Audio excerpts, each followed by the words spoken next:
Shalom dan selamat pagi Bapak Ibu, Saudara-saudari dan anak-anak yang kekasih di dalam Tuhan Yesus Kristus. Puji syukur untuk kasih dan kemurahan Allah yang boleh kita alami pagi hari ini, hari baru dikaruniakan bagi kita. Dan sebelum kita menjalani hari ini, mari berdoa kepadanya dan senantiasa bertekun dalam firman Tuhan agar kita boleh menjadi saksi Kristus dimanapun kita berada. Pertolongan kita adalah di dalam nama Tuhan yang menjadikan langit dan bumi. Kasih karunia dan damai sejahtera Allah terus menyertai kita sekalian. Amin. Hari ini dalam program Renungan Harian Toraya edisi hari Selasa 27 Mei 2025, kita akan bersama membaca 2 Tawarik pasal 15 ayat 1 sampai 15. Mari berdoa, mohon tuntunan Roh Kudus. Kami sungguh bersyukur dan bersuka cita untuk setiap kasih setiamu di dalam kehidupan kami ya Allah. Pagi hari ini, sebelum memulai segala aktivitas kami akan bersama membaca Alkitab dan merenungkan firman Tuhan. Kami mohon tuntunanmu dalam kuasa Roh Kudus agar kami dimampukan mengerti, iman kami semakin diteguhkan, dan kami menjadi pelaku firman. Berfirmanlah ya Allah, kami telah sedia mendengarkan. Kami berdoa hanya di dalam nama Yesus Kristus, itulah Tuhan dan Juru Selamat kami. Amin. 2 Tawarik pasal 15 ayat 1 sampai 15. Pembaharuan oleh Asa. Azaria bin Oded dihinggapi roh Allah. Ia pergi menemui Asa dan berkata kepadanya, "Dengarlah kepadaku Asa, dan seluruh Yehuda dan Benyamin. Tuhan beserta dengan kamu bila mana kamu beserta dengan dia. Bila mana kamu mencarinya, ia berkenan ditemui olehmu. Tetapi bila mana kamu meninggalkannya, kamu akan ditinggalkannya. Lama sekali Israel tanpa Allah yang benar, tanpa ajaran daripada imam dan tanpa hukum. Tetapi dalam kesesakan mereka berbalik kepada Tuhan, Allah orang Israel. Mereka mencarinya dan ia berkenan ditemui oleh mereka. Pada zaman itu tidak dapat orang pergi dan pulang dengan selamat, karena terdapat kekacauan yang besar di antara segenap penduduk daerah-daerah. Bangsa menghancurkan bangsa, kota menghancurkan kota, karena Allah mengacaukan mereka dengan berbagai-bagai kesesakan. Tetapi kamu ini, kuatkanlah hatimu, jangan lemah semangatmu, karena ada upah bagi usahamu." Ketika Asa mendengar perkataan nubuat yang diucapkan oleh Nabi Azaria bin Oded itu, ia menguatkan hatinya dan menyingkirkan dewa-dewa kejijikan dari seluruh tanah Yehuda dan Benyamin dan dari kota-kota yang direbutnya di pegunungan Efraim. Ia membaharui mesbah Tuhan yang ada di depan balai bait suci Tuhan. Ia mengumpulkan seluruh Yehuda dan Benyamin dan orang-orang Efraim, Manasye dan Simeon yang tinggal di antara mereka sebagai orang asing. Sebab dari Israel banyak yang menyeberang memihak kepadanya ketika mereka melihat bahwa Tuhan Allahnya beserta dengan dia. Mereka berkumpul di Yerusalem pada bulan ketiga tahun ke-15 dari pemerintahan Asa. Pada hari itu, mereka mempersembahkan kepada Tuhan 700 lembu sapi dan 7.000 kambing domba dari jarahan yang mereka bawa pulang. Mereka mengadakan perjanjian untuk mencari Tuhan, Allah nenek moyang mereka, dengan segenap hati dan jiwa.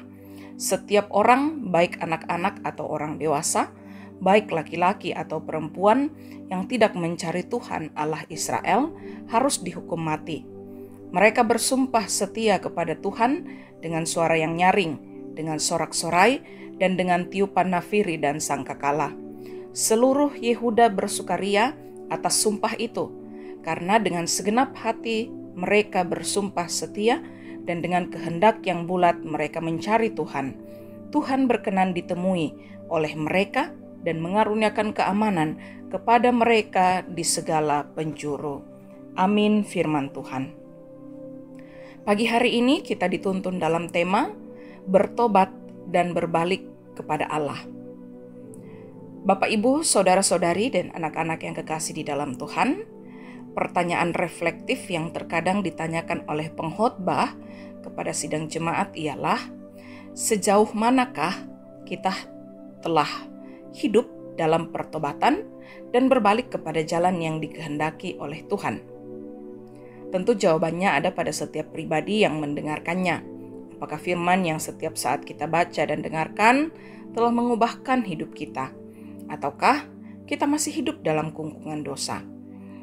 Seperti halnya dalam pembacaan kita saat ini, di mana Roh Allah datang kepada seorang nabi yang bernama Azaria bin Oded kepada Asa, di mana ia menubuatkan tentang bagaimana kehidupan bangsa Yehuda, suku Benyamin, dan suku-suku yang lainnya yang hidupnya sudah lama jauh daripada Tuhan. Itu artinya bahwa kehidupan pribadi mereka kacau, tidak terkendali, dan kemudian berimbas kepada kekacauan sosial, ekonomi, terlebih peribadatan pada saat itu. Ketika Asa mendengarkan nubuatan tersebut, Asa langsung meresponnya dengan baik dan segera menyingkirkan dewa-dewa kejijikan dari seluruh tanah Yehuda dan Benyamin. Kemudian ia juga membaharui mesbah Tuhan yang ada di depan balai bait suci itu.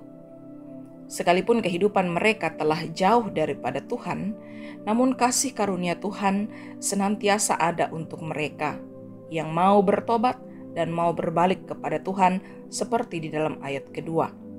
Bahkan dari respon perubahan dan pertobatan itu, mereka pun bersumpah untuk setia kepada Tuhan dan mencari Tuhan, karena ada janji Tuhan kepada mereka, yaitu keamanan dan berkat bagi Tuhan bagi mereka yang hidup sesuai dengan kehendak Allah.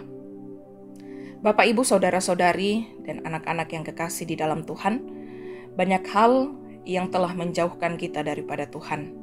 Namun ketika kita ingin berbalik dan bertobat, serta hidup dalam kehendak-Nya, maka janji keamanan dan berkat akan diberikan kepada yang setia kepada Tuhan.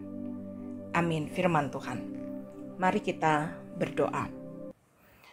Kami bersyukur kami punya Allah yang penuh kasih, sehingga ketika berkali-kali kami jatuh ke dalam dosa, lalu kami dituntun dalam kuasa Roh Kudus untuk bertobat, pengampunan selalu diberikan kepada kami. Kesempatan untuk berubah selalu Tuhan nyatakan bagi kami.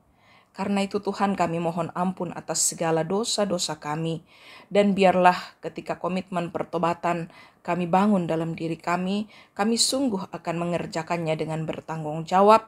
Kami akan menunjukkan kehidupan yang setia, bergantung sepenuhnya kepada Allah, dan taat melakukan kehendak Allah. Kami lemah ya Allah, karena itu kami mohon kuasa Roh Kudus akan memampukan kami. Kami bersyukur hari ini hari baru Tuhan karuniakan bagi kami. Kami akan mengerjakan tanggung jawab kami, baik itu dalam pekerjaan, dalam usaha, anak cucu kami dalam pendidikan mereka, dalam pergaulan.